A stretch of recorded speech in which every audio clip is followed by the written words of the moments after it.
Bueno, aquí ya está con nosotros el jurista John Garrido. John, buenos días, ¿cómo están las cosas? Bien, excelente, gracias por invitarme. Discúlpenme la tardanza, pero es un problema legal. No, El no, no, tapón. estamos a tiempo todavía. eh, Yo quisiera empezar el programa con esto del presidente de la Junta Central Electoral. Y le pregunto, porque una vez usted estuvo en este programa y usted hizo una observación parecida a la que hace ahora el presidente de la Junta Central Electoral. Él dice que prácticamente lo que está diciendo es que la ley de partidos es inconstitucional y dice que eso debería ventilarse en el Tribunal Constitucional.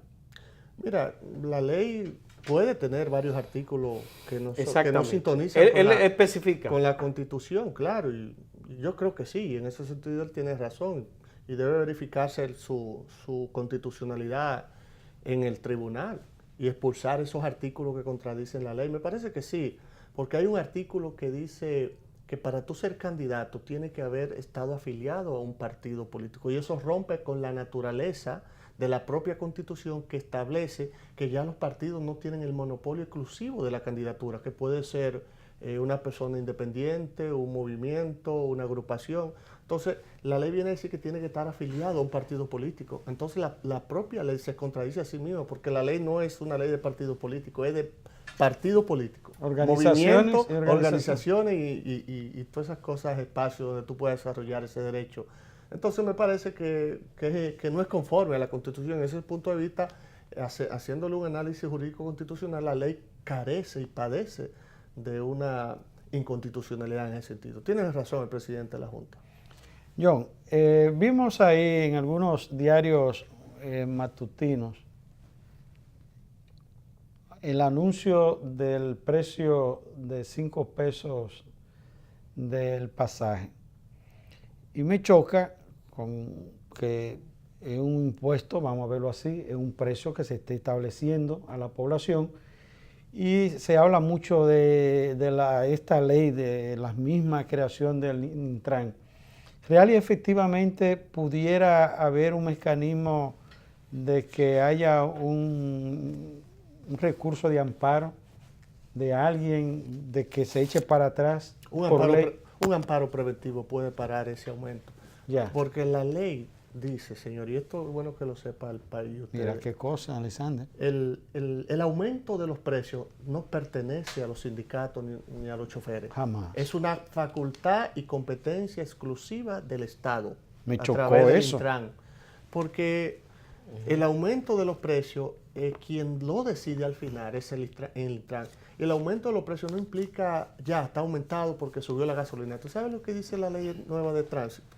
Para yo aumentar los precios tengo que ver la calidad del servicio, si mejoró.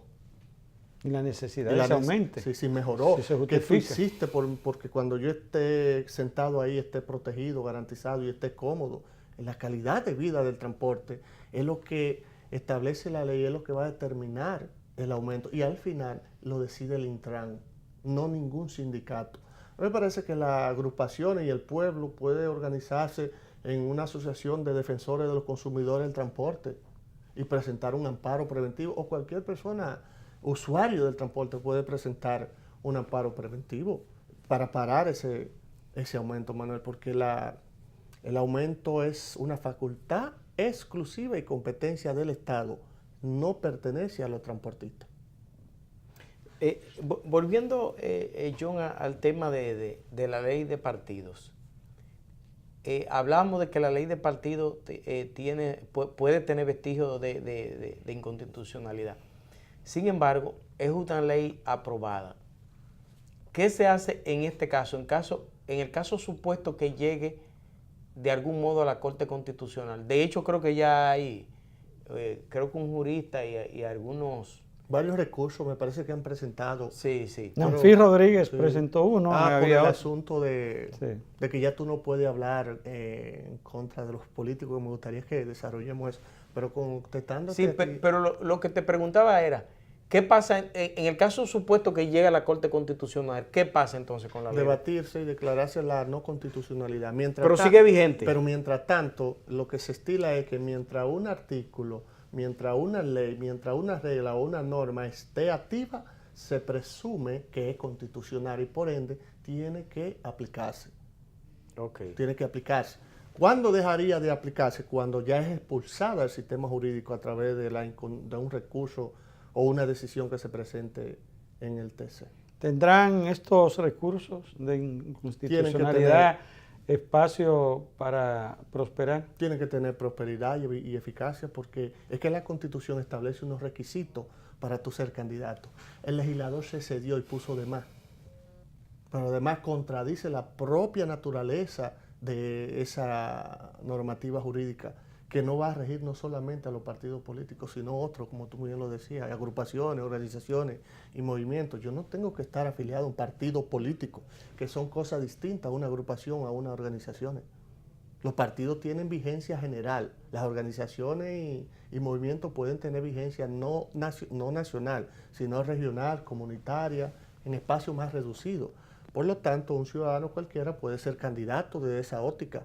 Y eso lo dice Candidato independiente. Independiente, y eso lo dice la propia Constitución. Pero la Constitución... Eso es legítimo, además. Legítimo. La Constitución te dice cuáles son los requisitos para tú ser elegido y votar. Entonces, el legislador no pudo haberse salido de ese marco constitucional y poner otros que contradigan o que limiten el ejercicio de ese derecho. Me parece que va a prosperar. Ok. Esa ley de partidos, de organizaciones políticas y movimientos, que duró rumiando durante unos 19 años en el Congreso y que al final, por una presión... tanto, Manuel? Así es. Wow, por 20 años casi. Así es. 2 décadas. Fue el hermano de Bauta, ¿cómo se llama? El que estuvo en el CONADE. Onofre Rojas. Onofre Rojas. Fue Onofre Rojas cuando era director del CONADE en el 2005 que la sometió al Congreso. Entonces, ese proceso de tantos años rodeando alrededor del Congreso, como debía ser, y al final, en una coyuntura, en un apuro, se aprueba una ley que para justificarla se ha planteado de que no se insista tanto porque se logró la ley posible, no la aspirada.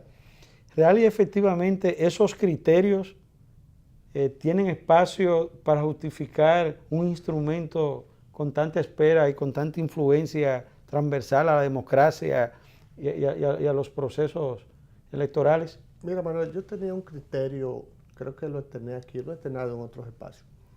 La ley de partidos políticos ya la tenemos, una herramienta, no deja de ser interesante, pero te cuento algo.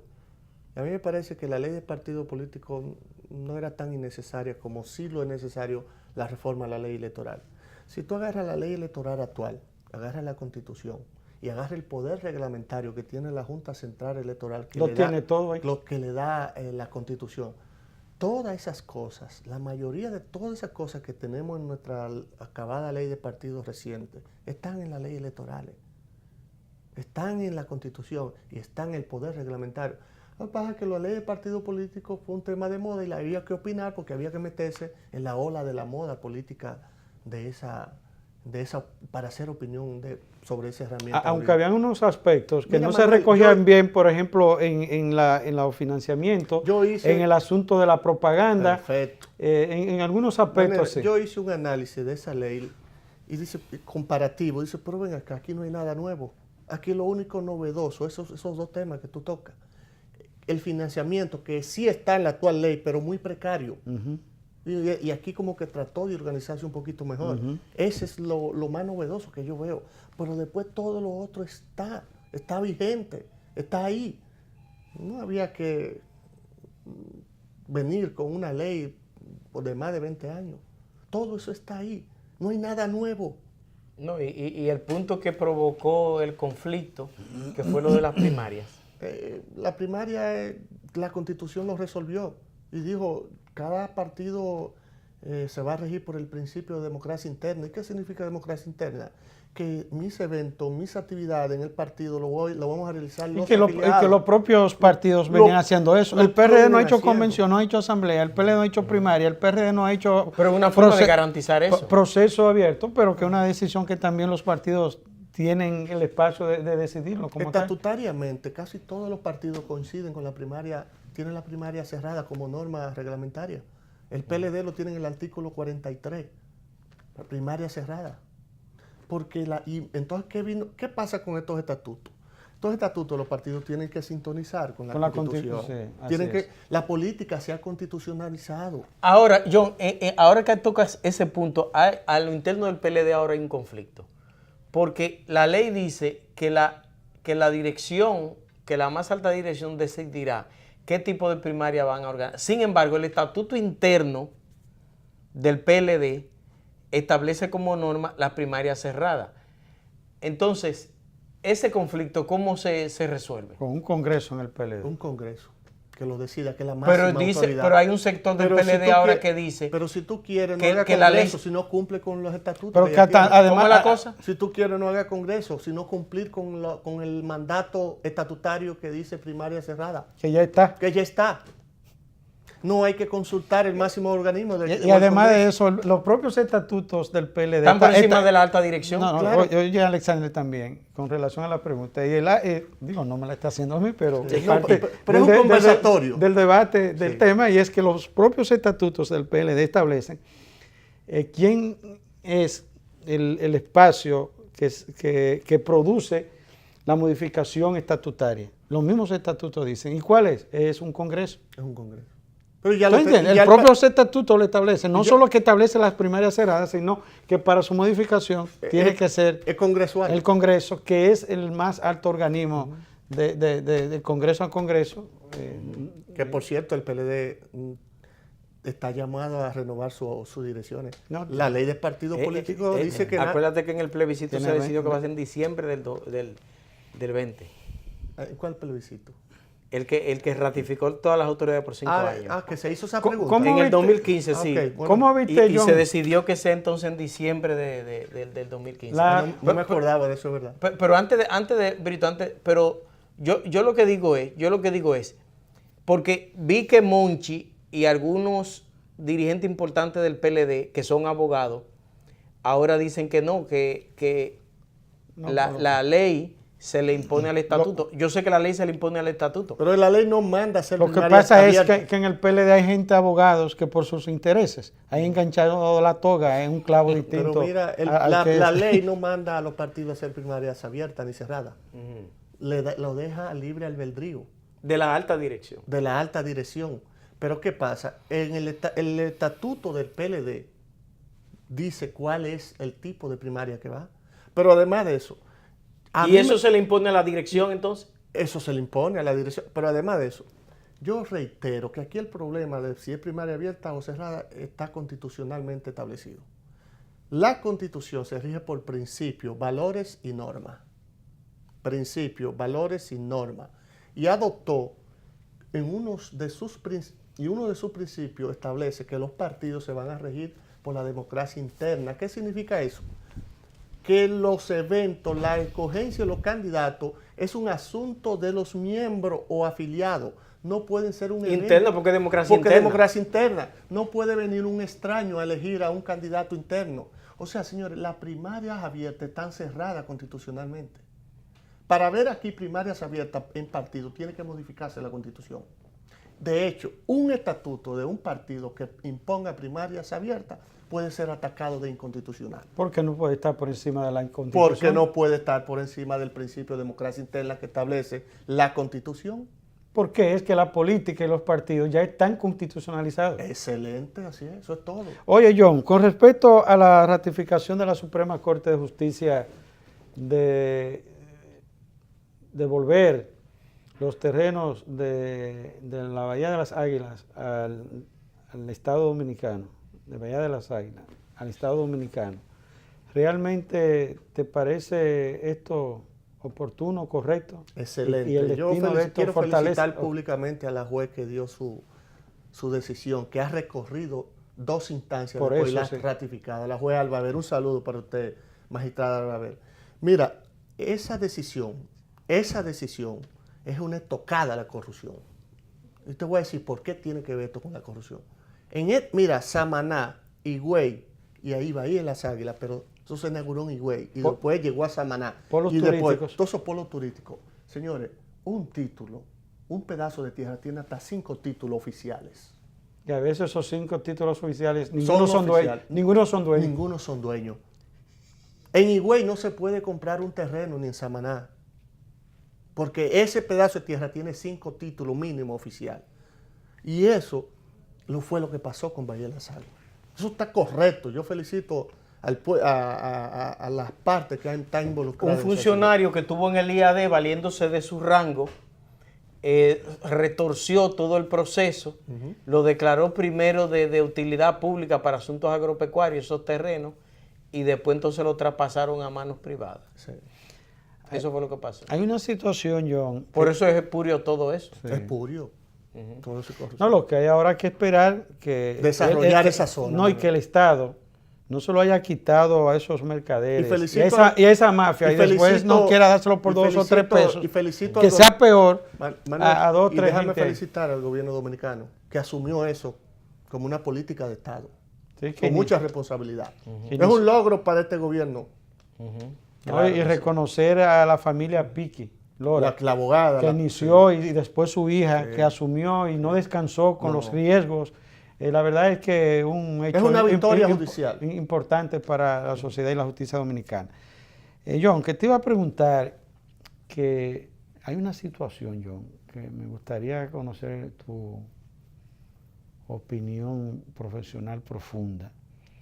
Y es, John, que uno está viendo una proliferación de acusaciones de parientes.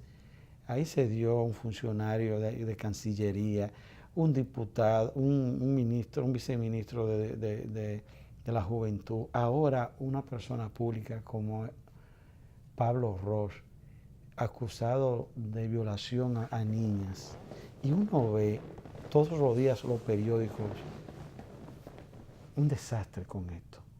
Yo creo que estamos rondando en los 5 países del mundo con esta situación. Legalmente, desde el punto de vista jurídico, en presencia de qué es que estamos hablando. Manuel, ¿Qué mira, es lo que? hay estudios de la ONU y estudios de organizaciones independientes que establecen que República Dominicana es uno de los países, si no es el 1 es el 2 o viceversa, pero no pasa de ser el 3. Somos el país que más niñas embarazadas tiene en América Latina y uno de los más del mundo. ¿Usted sabe qué significa eso? Que los adultos están seduciendo a las menores. La seducción, desde el punto de vista jurídico penal, 5 años. es un delito que se sanciona de 2 a 5 años. Pero eso involucra no solamente al hombre que seduce a la menor, sino también a la mamá y al papá que se hacen de la vista gorda. Corresponsable. Corresponsable, porque no es, aquí hay una responsabilidad compartida. Mamá y papá que se quedan callados y tranquilos. Señores, paremos la sociedad y los padres y la familia, las cantidades de menores embarazadas, que después dan un niño que no saben cómo educarlo, criarlo y llevarlo a la mayoría de edad. Eso es una política que también el Estado debe asumirla como política pública. No es poniendo un policía detrás de cada menor. Es una política integral, holística, sobre este tema que convierta a la República en uno de los países que más mujeres, niñas embarazadas tiene. Y yo creo que no hay un preso en este país. Me parece que este sería el primer preso de violación o acoso o seducción sexual a una menor. Porque también la violación y el acoso y la seducción se parecen, pero son hechos penales distintos. Hay sometimiento por violación y por acoso sexual, pero no hay sometimiento en este país por seducción. Yo creo que Y es la más común. es la más común. Es la más común porque la seducción no implica que te violo o que te obligo o que te presiono, sino simplemente un contacto seductivo donde mi forma te convence a una persona que no tiene autonomía de la voluntad, que por su propia constitución física cerebral no puede decidir. Pero tú que eres un hombre con Y hasta experiencia social. La seduce y la convence, la lleva a la cama y la preña, y eso es un hecho penal. Mira, uno observa de verdad que hay una situación que hay que trabajar en nuestra sociedad.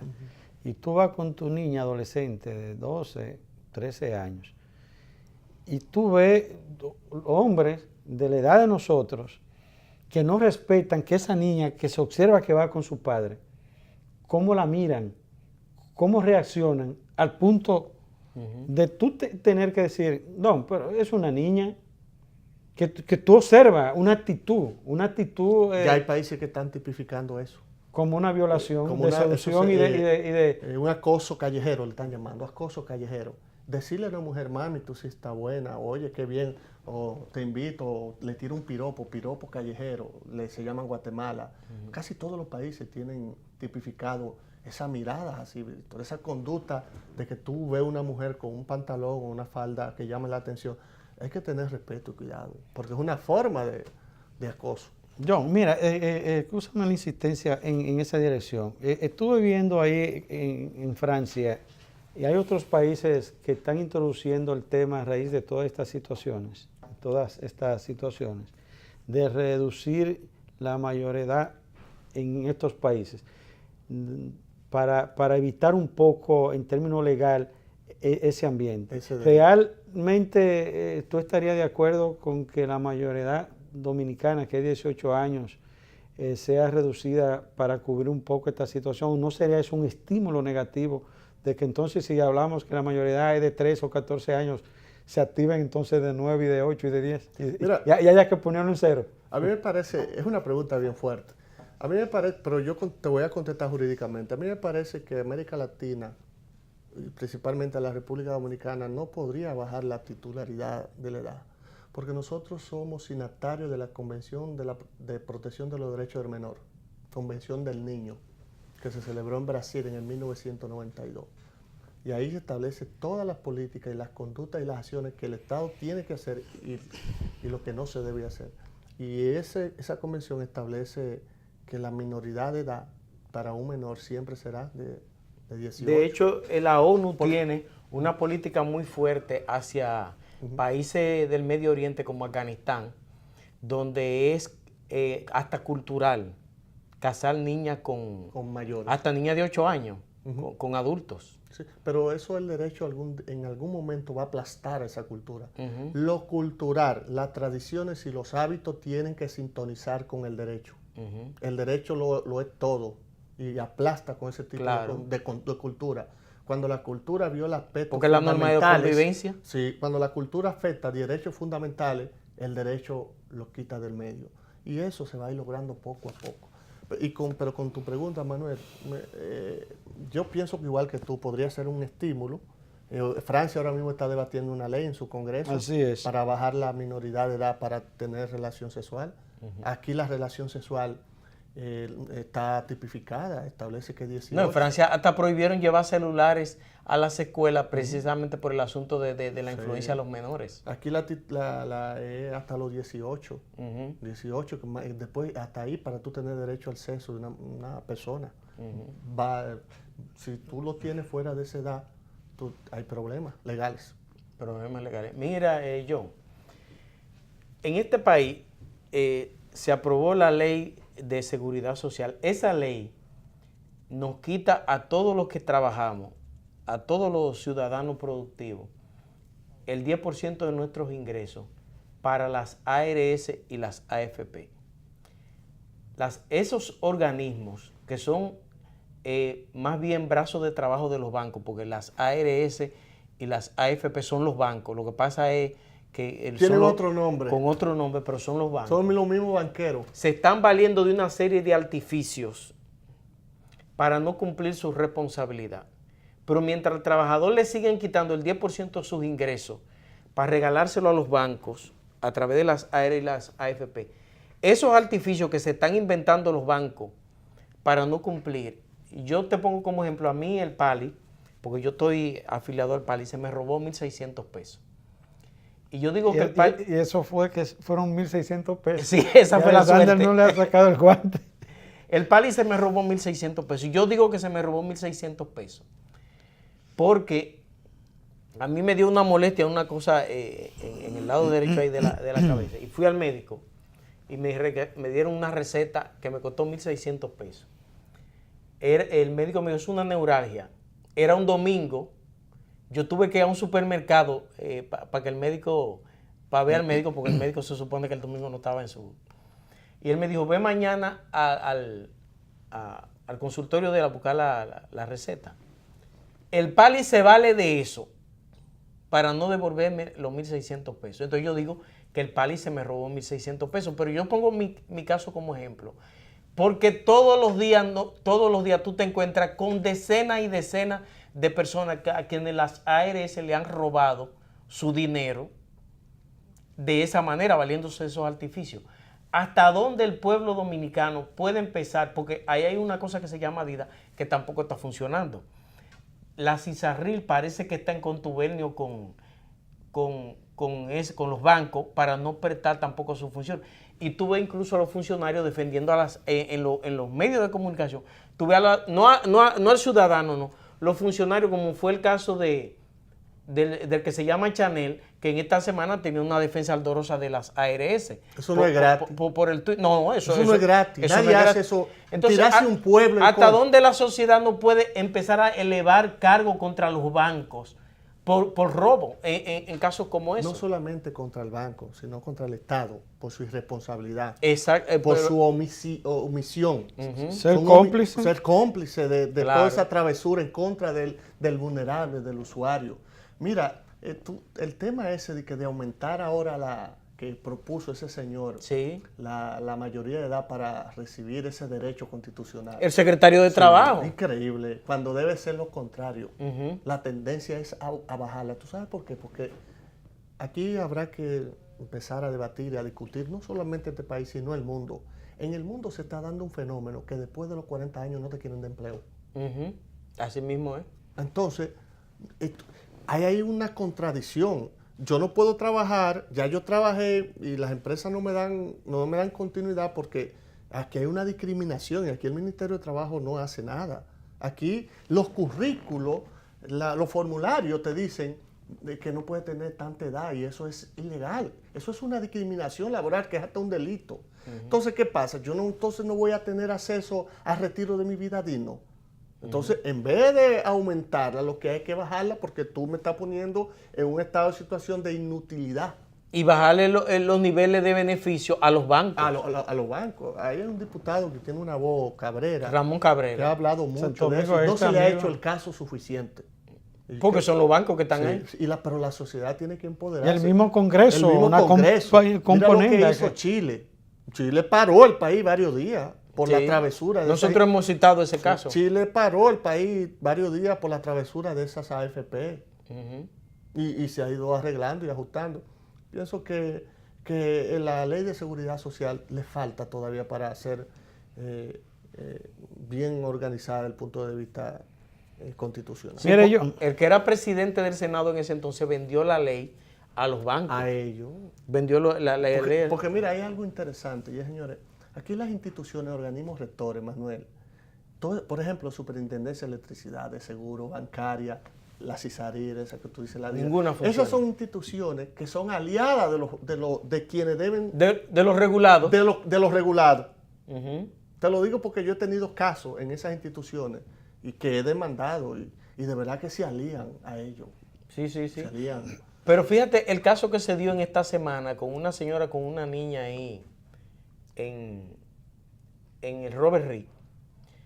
Y el que se llama Chanel ese, que está en el Servicio Nacional de Salud, en Twitter le era defendiendo, pero con Pero una mucha defensa sin una razón poderosa jurídica. Exactamente. Simplemente No, porque defendiendo como si fuera una especie de un pago. como que ellos son empleados de las Sí, ARS. Pero no tenía Y que su razón de ser no es estar no al es lado de la esa. gente, Su razón del de ser pueblo y restarle, proteger del es Estado. ayudar al pueblo. Claro. Yo le respondí por Twitter y él me dijo, cíteme un caso. Y cuando le cité el caso mío, no volvió a opinar. Y entonces vino una lluvia de gente respaldando lo que yo había dicho, Que eran víctimas. que antes. habían sido víctimas también de las ARS. Pero aquí es como acabas de decir, aquí los funcionarios del gobierno tienen una tendencia más a favor de los regulados que a favor de la sociedad. Que reciben un pago. Y lo lógico es que esos órganos reguladores estén al servicio de la sociedad. Mira, John, Esa es su naturaleza. Y persigan las irregularidades de los regulados. así es. Así es. Mira, Y no lo que está sucediendo. eso es así. Mira, John, nosotros venimos observando y queremos ver su opinión. Cómo en el país, en el sistema judicial, se vienen entaponando, si el término es válido, una serie de casos de altos, bajos perfiles, en el sentido, el caso de los tres brazos, el caso de en diferentes aspectos, la niña Evelyn en la zona de Salcedo Mosca ahí, el caso de la UISOI, una serie de casos importantes. Y uno ve como que ni avanza ni una cosa ni la otra, como que en el tiempo y en el espacio usted no ve ni una decisión jurídica. Hay como un problema con eso. Claro. Y en medio de la dinámica, yo creo como que nos están engañando. Manuel, háblame de eso, Manuel, yo no, de verdad. El código procesal es yo creo que nos están como engañando, entrándonos ladrillito, piedrecita en medio del chocolatico. ¿Qué es lo que hay con eso? El código procesal, es que no se, ¿qué es lo que pasa? Ausencia de consecuencia. No se cumple la ley. Manuel, el código procesal dice cuándo empieza un caso y cuándo termina, en sentido general. El código procesal dice cuándo empieza la fase preparatoria y cuándo debe terminar. El código procesal dice cuándo empieza, cuándo debe durar la audiencia preliminar. Te voy a poner un ejemplo, el caso de Brecht. El código procesal dice que que el código procesal establece que el tiempo de duración de una audiencia preliminar es entre 10 a 20 días. Correcto. Entre 10 a 20 días tú tienes que tener ya un fallo. Lo que pasa es que aquí no se cumple lo que dice la ley. ¿Y tú sabes cuánto pueblo dominicano tiene una audiencia preliminar? No solamente de Odebrecht, sino de cualquier delito común. Duran hasta meses, casi años duran. Pero entonces no hay un sistema de consecuencias para los responsables de que esa duración se ceda. Pero la ley te dice qué es lo que hay que hacer, cómo hacerlo y dónde hacerlo. Manuel, el único problema que tiene este país es que no se cumple la ley. Aquí no hay 2, ni 3, ni 4 problemas. Uno, nadie, ni de arriba, ni del medio, ni de abajo, cumple la ley y no hay un sistema de consecuencias. Pero el código te dice qué tiempo debe durar un proceso penal y por eso viene ese sentimiento que tú expresas. Dice, yo no creo en la justicia, no creo en nada, no creo en la ley, pero la ley está ahí. Es que no se cumple ni el de arriba, ni el del medio, ni el de abajo, pero otro caso peor. Los titulares colegiados o personales tienen que verificar el correcto funcionamiento de su subalterno. ¿Por qué usted ha durado tanto para conocer esto? ¿Por qué usted, policía, actúa así? Si cuando el código dice así. Aquí la policía anda con la pistola soba en la mano y la ley lo prohíbe. Y convenio y la Constitución. Yo pienso que hasta es civil. Es civil, la ley habla de que... En lugares públicos, que no sea cuando Manuel, tú vayas a ejercicio. La ley dice que para tú arrestar a una gente, no puedes usar la fuerza ni la pistola, excepto si pone en peligro tu vida. Pero aquí se anda con ella soba. No, que se anda tirando tiros. En eso, y entonces aparecen esos famosos intercambios de disparos. Lo que te quiero decir en sentido general es que no se está cumpliendo con los plazos que establece el Código Procesal Penal en los casos penales. Mira, John, cambiando rápido porque ya se nos fue el tiempo. ¿Qué te pareció la selección de los fiscales? Porque hay mucha gente cuestionando eso. ¿Qué te pareció ese trabajo de la selección de los fiscales? ¿Y cómo ve? ¿Piensa que fue transparente eso? Yo pienso que hubo un concurso, no conozco la interioridad, pero sí fue cuestionado. Digo, en este caso no estamos cuestionando a los que ganaron, son personas con mucha capacidad y mucho mérito. El concurso El proceso. El proceso es lo que estamos hablando. Parece que el proceso alguien lo adivinó. Sí. Lo adivinó y esa es la parte que me parece que debió ser más transparente y decirle, mire, esto fue lo que pasó, pero esto fue lo que se dijo, pero esto fue lo que pasó.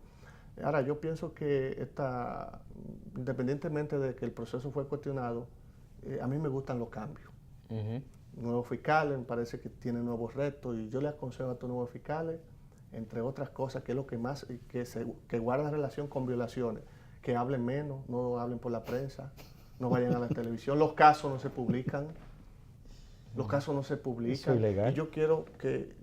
No, aquí los casos es por la televisión, yo, los medios que se juicio debaten. paralelo, pero yo quiero Y ahí también, es que se gana incluso. sí, ahí es que se gana e influyen, pero yo Ah, quiero también, Manuel, que si bien es cierto que las autoridades son las principales violadoras de eso, también los periodistas tienen que observar la deontología periodística. La ley dice que usted no puede hablar de los casos en los periódicos. Pero Y tú sabes que la fiscal, aquí se inauguró Twitter penales, aquí se hacen ruedas de prensa, aquí Sure. los fiscales van a hablar a los medios comunicadores, los abogados van a los medios Sí. a hablar de los casos, el código de ética lo prohíbe. Y los jueces hasta dan Y declaraciones. las jueces dan declaraciones. No, los mismos fiscales Y los también. mismos No, fiscales esos la son los tiran. primeros que han creado. Entonces, ¿tú sabes lo que dice la ley? El abogado Sanción. tiene que buscar la réplica La porque son los réplica. fiscales Son los que fiscales. actúan. Manuel, es que este es el Inician. único país que el Ministerio Público tiene ruedas y notas de prensa para hablar de un caso. Yo he visto procesos y pruebas en programas de televisión. Eso en cualquier país es nulo, incluyendo el nuestro. Sí. Mira, John, que ya no se están haciendo señas al control master. Óyeme, con respecto a la decisión del Tribunal Constitucional que decidió con el tema del transitorio y el avispero que muchos quieren crear y producir en el ambiente de una salida por ahí para una propuesta de reelección y ese ambiente que la Constitución claramente lo establece. Y más que la Constitución, el país como que no está en eso. No está en eso. Realmente esa decisión del Tribunal Constitucional y el tema de una posible situación legalmente con la reelección, ¿qué tú tienes como idea de eso? Manuel, la Constitución es clara. Tanto el transitorio como el 124, que no es transitorio, se complementan. Ambos se complementan. Ahí anda un jurista diciendo que hay una antinomia constitucional. Es un disparate. No hay antinomia constitucional porque no hay choque. El transitorio y el 124 se complementan. La Constitución es de aplicación inmediata. No hay violación al principio de igualdad. No hay discriminación. Para haber discriminación tiene que haber una discriminación a más de una persona. Tiene que estar injustificada el límite y está justificado el Y límite. se trata de un balance de poder. Y se trata de un balance de poder. O sea, me parece que la reelección es un tema que debe ser cerrado, porque ya está cerrado. por la Debería de estar Constitución. cerrado. Debería. Así que muchas gracias, John.